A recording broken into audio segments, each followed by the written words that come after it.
All right, today we are diving into a really mind-bending idea, one that kind of messes with our most basic ideas about how time works.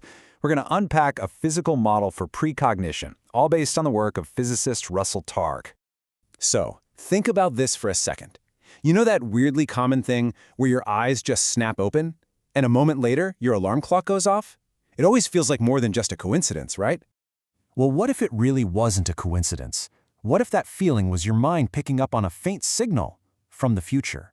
I know, it sounds like something out of a sci-fi movie, but it's exactly this kind of everyday weirdness that led a physicist to come up with a whole new model of time. Now, we're not talking about magic or crystal balls here. This is a serious attempt to look at precognition as a physical thing, something we could actually understand and maybe even test. So, let's get our terms straight first. The model defines precognition like this. It's not about making a smart guess based on what you know. It's about somehow perceiving an event that, by all normal rules, should be totally impossible to know ahead of time. And this is the absolute core of the whole idea we're going to explore. It suggests that our strict, one-way street view of time might just be, well, incomplete.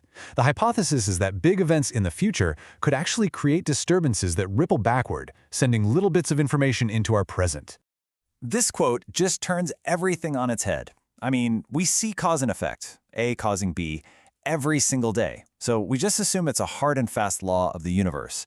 But what if it's just the way information usually flows, and not the only way it can flow? Okay, so how in the world could this even work? Well, the model uses a really simple but pretty powerful analogy to help us wrap our heads around it. I want you to imagine space-time as a giant, perfectly still pond. Now, a big future event, like your alarm clock about to go off, is like someone dropping a rock right into the middle of that pond.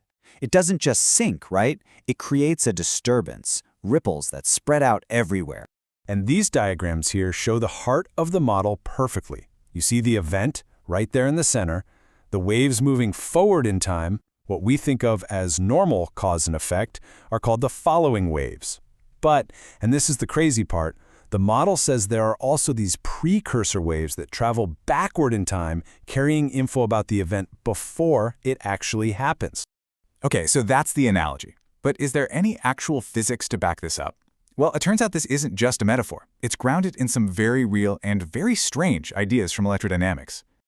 So when physicists write down equations to describe how waves travel, those equations often pop out two different answers. The one on the left, the one we all know and love, describes waves moving forward in time. It works perfectly, it explains what we see, so that's the one we use.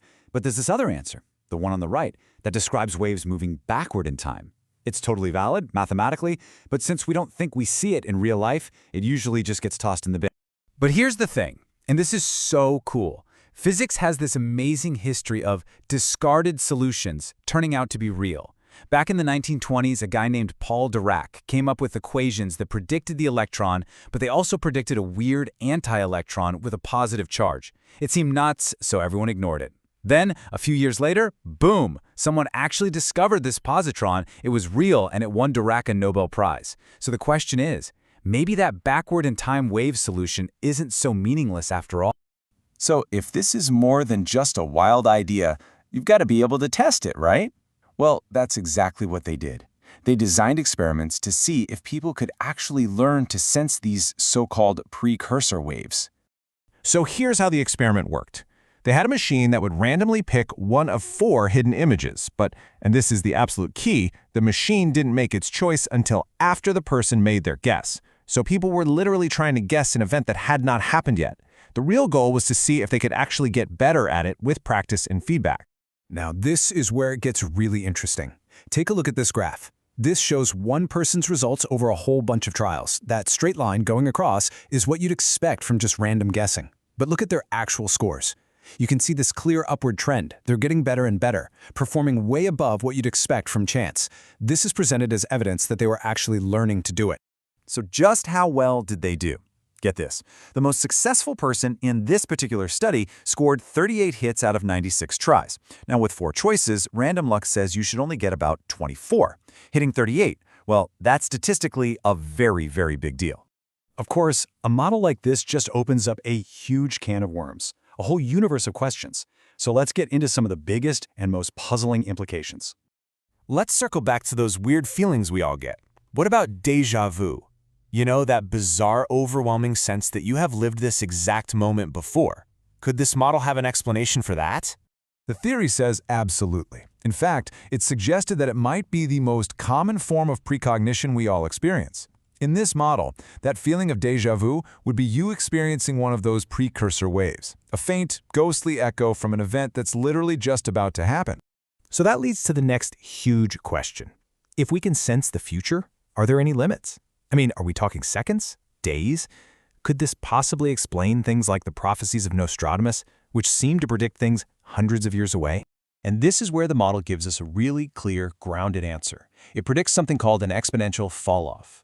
Basically, that means the signal from a future event gets weaker and weaker really fast the farther away it is in time.